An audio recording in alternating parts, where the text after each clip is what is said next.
Hi, my name is Stas Pavlov, and I work for Microsoft Russia as a senior technology evangelist. And my primary job responsibility is to help our partners to solve these challenges successfully with Microsoft technologies. And I want to share with you one case how our team helped some customers to change their solution from classical on-premise one to more SaaS ready and ready to enable machine learning for this solution. Let me give you a little bit more context so you can understand what we try to solve and what challenging is. So two partners. One of them, a number of years, provide fleet management solutions based on GLONASS and GPS satellite monitoring for different tracks for a lot of vehicles. And for most of trucks, traditional fleet solution is just enough. You know where it is, how it drives, and so on. But imagine if you have refrigerators. Normally, you know what the temperature is when you put your goods in and when you take it from this refrigerator. And normally, these goods may require some temperature requirements, and you really don't know if some shit happens during this transportation, and so insurance for this stuff is too expensive. So if we want to add some additional monitoring system to not only send data about how driver drives the tracks, but also how our refrigerator works during all the transportation. So you can see the real photo of the device.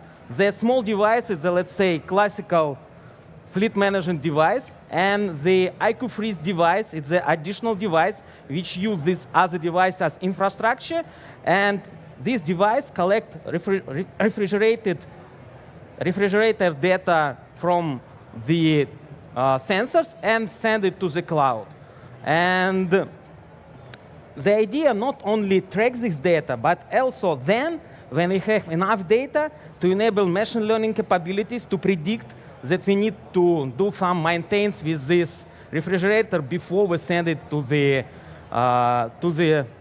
delivery. So what the problem is?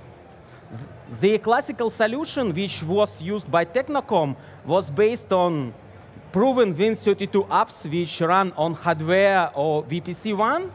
And normally, they deploy these dedicated servers together with installed devices for each customer. So if you want to have installation, you really, let's say, pay for the service. And on the other side, all the data which they normally can use, for example, for machine learning, really distribute through customers.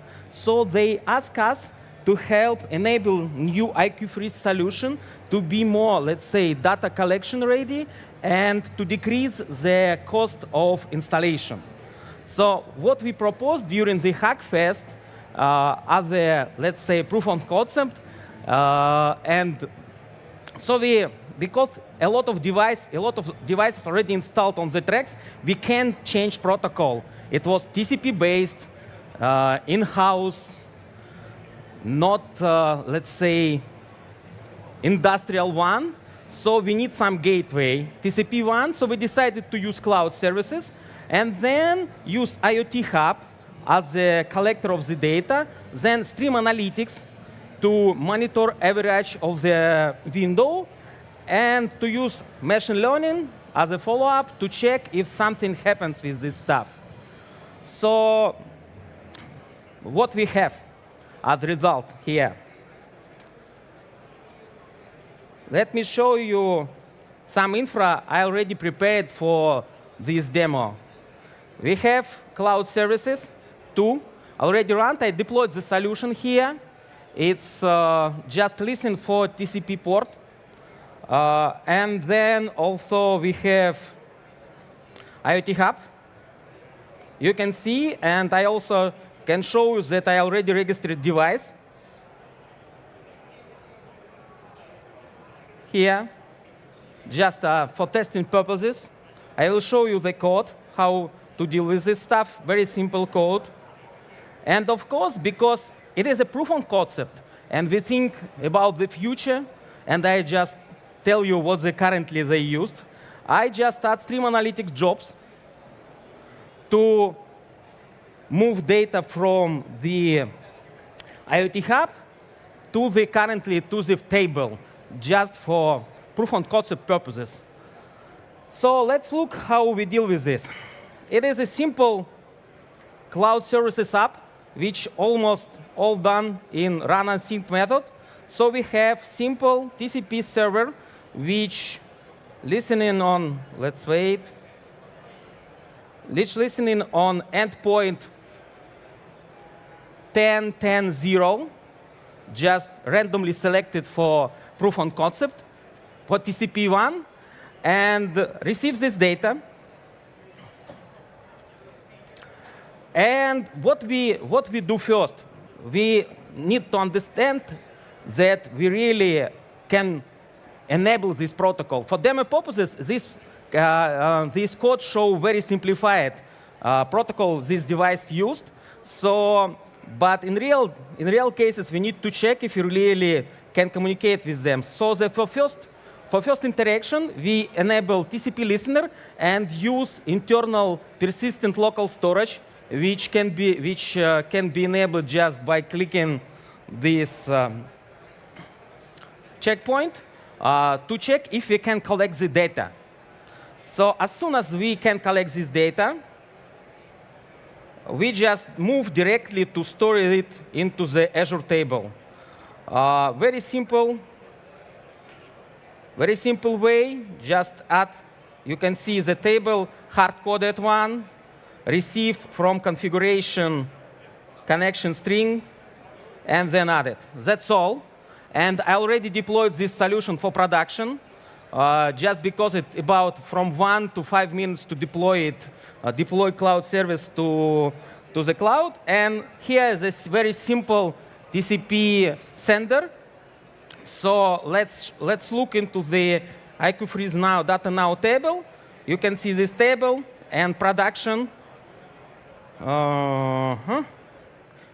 Production cloud services. I can see IP address here, IP address here. Let's say send. You can see it's a simplified way.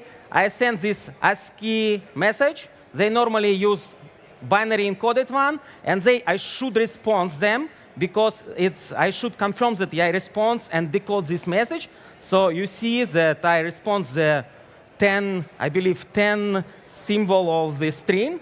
And as a result, you can see that here we are.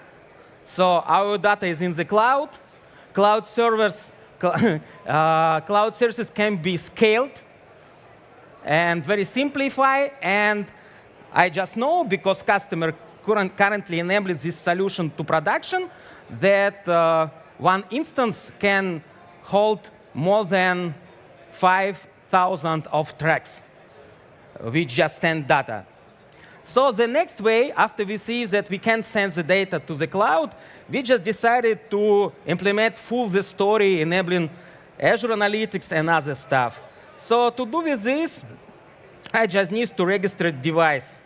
So because IoT Hub doesn't accept messages from device they don't know. So it's very simple code based on examples.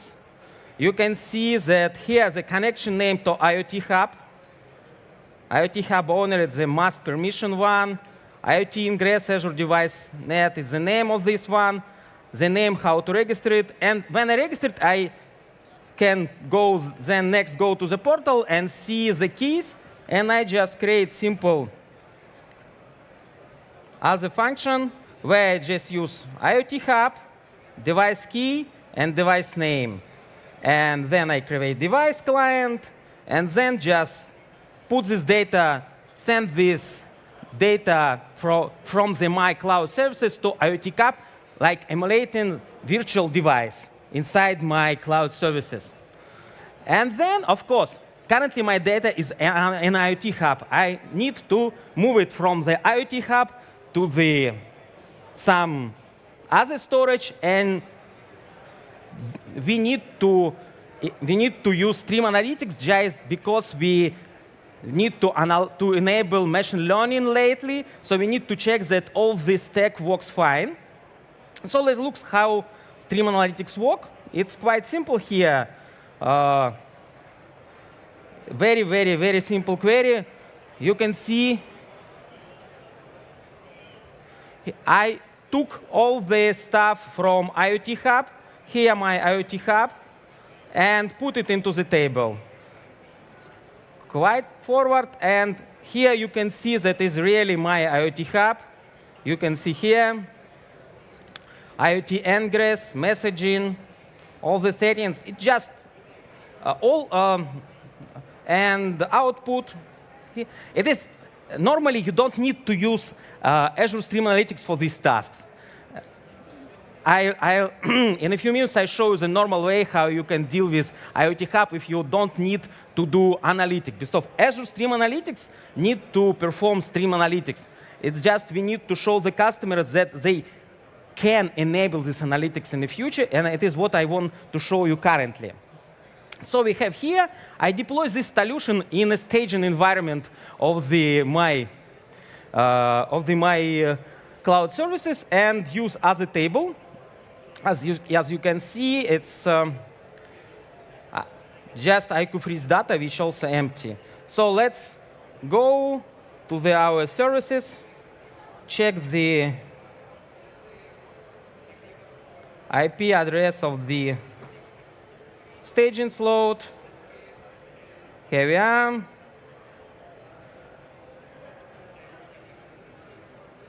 And here, the same code, just change the name. I also need to send back some stuff. And when we return here and refresh, you can see the much more bigger information just because IoT Hub stores a lot of metadata, and I just not use it during the demo, just put it to the table. So time, device, some other data, IoT Hub, partition ID, and other stuff. So as you can see, in a few lines of code, really not a lot of, we have of course, without error handling and other stuff, we have a really proof of concept. We show that you can data from device, analyze it, and put it to the cloud. Currently, because of customer, as I told you, doesn't have data to enable machine learning, they just put all the data to the Azure table, as it did it before, and then use some additional apps to convert it to the files, to use existing analytics system which they use on premise before. So good question, what I need to do if I want to take my data from IoT Hub or Event Hub and put it to any other place and do some small transformation without needing the stuff of enabling machine learning and other thing. It is a good answer to this Azure function. And I also prepared this stuff. So here we are. Azure function, it is a good way to take data from IoT Hub and Event Hub and put in any place you want, because it's scaled. You pay only for execution, scales automatically, and so on. So a very simple function. Let's wait a little. Very simple function. I take message from IoT Hub and put into the table. Why I need to use Azure function? Because in other case, I need to write special client to IoT Hub to take my data from IoT Hub and put to any other stuff. So Azure Functions or Azure Stream Analytics. And very simple, all this stuff works. And what you want and what you select depend on what you need to have. So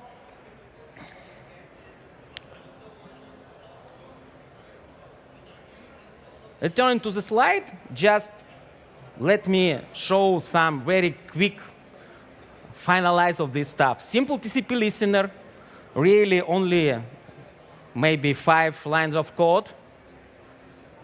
absolutely simple code to put it to the Azure table or put it to the IoT hub. Use very simple code to process it with Azure Stream Analytics or Azure Function if you need. And as a result, you have the end-to-end solution. Of course, it's not production ready with this kind of code. Absolutely no, but we show the customer is very skeptic about they can use cloud for this stuff. And when we, during the Hackfest, and this speech is based on Hackfest with this customer, they really trust that they can do this with our cloud.